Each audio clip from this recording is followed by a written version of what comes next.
name's John Lane. I live in Huntsville, Texas. Al and I first created the piece in 2006. I was a doctoral student at Cincinnati studying percussion with him and also composition at the conservatory, and there was an exhibit of photography by Terrence Simon of the same name, The Innocents. And so Al was asked to put something together. He approached me to collaborate and make this piece, and that's how it all began. So 2006, and then over the years we've had opportunities to rethink it, reimagine it, expand it, and that's what you see today as this hour-long performance. The piece that John and I have created together we call The Innocents, and it's an hour-length performance art piece, which is made up of 18 different, we call them tableaus. And it's on the subject of wrongful imprisonment. And these 18 tableaus are for different kinds of found objects. Almost all of them have texts which don't tell necessarily an ongoing narrative, but basically in the course of the hour we go through the whole idea of wrongful conviction and exoneration.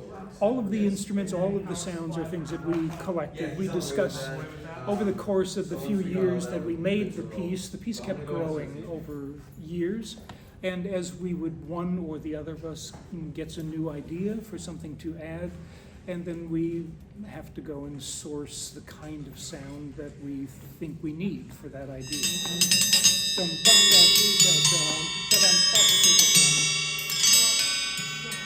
There. And you're going to just have these on the floor? Yeah. Just reach down. What are you doing with your spoons?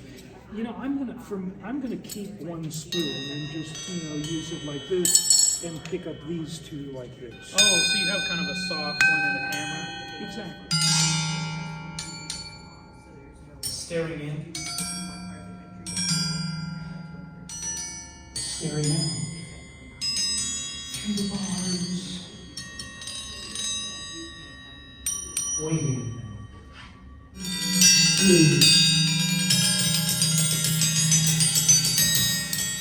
Waiting in the bars, the glance, waiting, staring in the bars. Waiting at the bars, waiting from the bars, staring. Waiting, the glance, as bars kept staring the stairs to bars, waiting. Well, it was a journey to understand our role as artists, as musicians, in advocacy for this specific issue. I mean, we literally stumbled into the issue not really knowing a lot about wrongful imprisonment and exoneration. And over the years, as we've reimagined the piece, and we've both read different books and came to different sort of viewpoints and all of the issues surrounding wrongful imprisonment, we've learned a lot about the issue, so that we can become, through this piece, through the art, we can be effective advocates. And it took us a while to understand what that meant, but one of the things that people tell us, especially exonerees, people that do the work of doing the Innocents work, we've had the opportunity to play for exonerees, we've played for lawyers and law students and people that are doing the work, and they're among our biggest supporters. They come up and tell us, you're doing something that we can't do. Music, art reaches, it's about the human connection. There's an emotional component to it, and it's just abstract enough that you can wrestle with the issue on your own. Maybe you feel something or connect with some part of the piece, and that makes you think differently about the issue. Or for some people, it's a support for the work that they do. For other people, the exonerees that we've played for, they feel seen, in a way that we can kind of amplify and amplify their voices and their cause, their situation. So I think that's what we're doing, and we've sort of figured that out along the way, that our job is is to do the very best art that we can and make it abstract enough so that it can connect with an audience on an emotional level, and that creates the advocacy.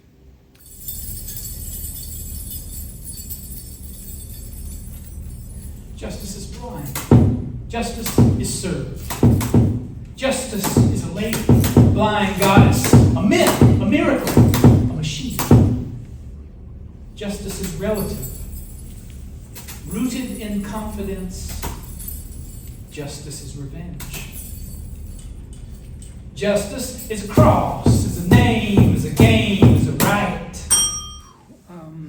I think because each of these pieces is connected to that part of the story, it might be hard to say that there's one that we feel more connected to than another.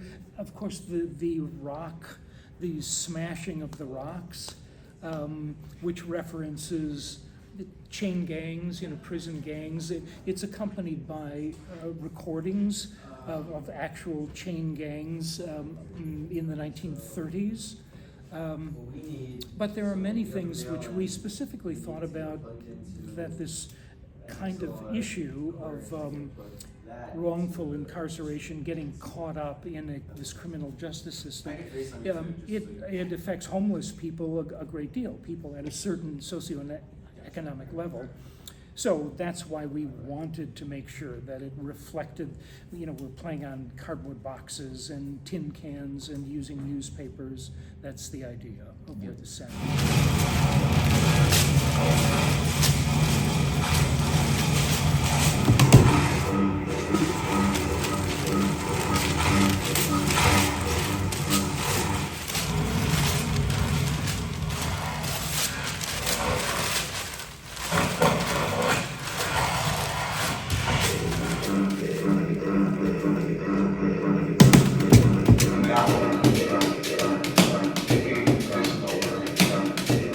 AS0253. Today, I'm a free man.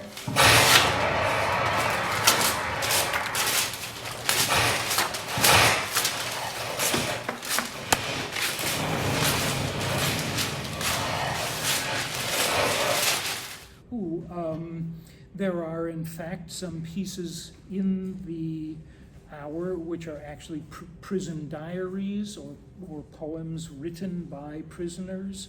So in that moment, we literally are taking on that person. In other places, we are actually, when we're sitting at this table, we are actually a little bit taking on the personage of a prosecutor or a police officer, trying to look at it from their perspective.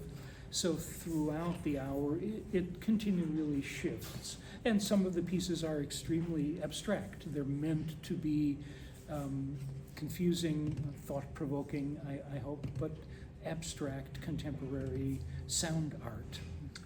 Just that John and I both have long histories of privileged people who have had excellent educations and access to the resources. We both went to wonderful music schools where we could develop these talents that we had, and now to find a way to actually use them in a way other than just promoting our own art form, but rather to give voice to something else, has been tremendously satisfying. Well, it would often come about, our creative process would often come about through a concept.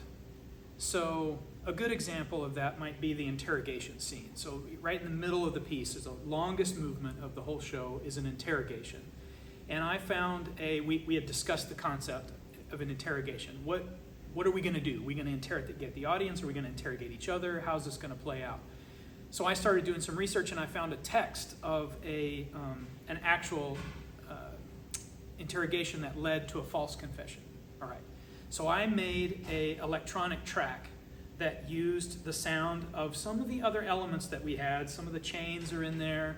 A couple of other paper sounds are in there. And I made a tape loop of this actual text. And I gave that to Al and said, okay, here's this thing. What are we going to do with it? What else are we going to do? And he had the idea of the concept of throw the book at someone. Maybe you've heard this phrase. And so he thought, well, what are all the sounds I could make with a book? I could shake it, I could squeak the pages, I could rustle them, I could flip through. So he made a little bank of all the possible sounds that you could do with the book. And then those sounds are then triggered by certain words in the interrogation as it goes on. So we're both working with the books, making all the sounds possible with the books. That's one example of the creative process, where I had half an idea, gave it to him, and then he's decided, I think this is going to be the sound of books. And then it turns out that also makes sense with the topic at hand. There's a poem that we use called Meantime. That's made up of a bunch of prison poetry and diaries. For that one, I used the chains. And that was simply an idea of, this is a sound that's going to be part of the soundscape of a prison, so let's incorporate that sound into that movement. The sound of the rocks. That's one of the big focal points of the piece. That was in from the very beginning, actually.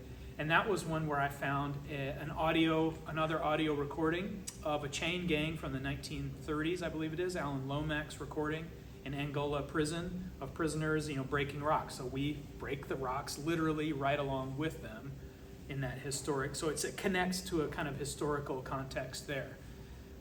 So that's, I think, how I would answer your question of how we selected the sounds and how we think about sounds. It's connected to an idea often, or a concept.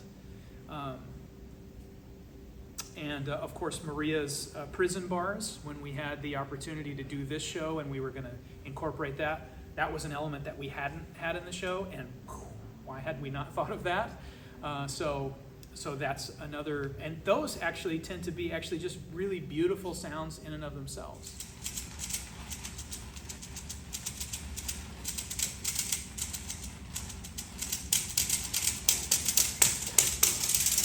You uncomfortable? Is it too hot? Why don't you explain how the dream began? Everything you can remember. Take your time and try to remember everything. It's remarkable how helpful. I'm a free man.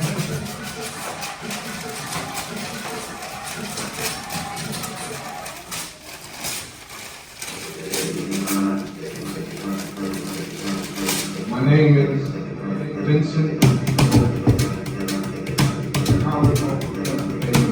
Alexander, 38 years. 8 years. William Barnhouse, Angel Gonzalez, Ted Bradford, Danny Brown, Charles Chapman. Remarkable how helpful this is to us.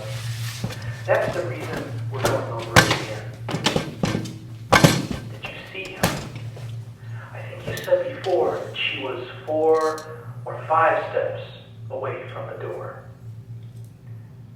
Do you feel he was invited, or that he came? Really easily followable, only that you're getting little whiffs of ideas of prison poetry.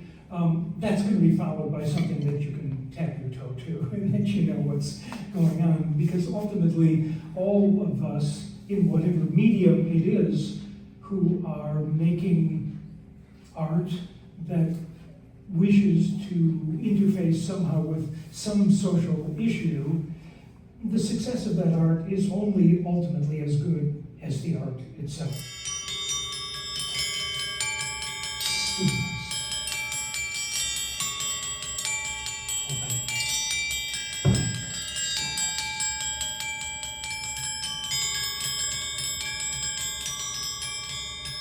Open.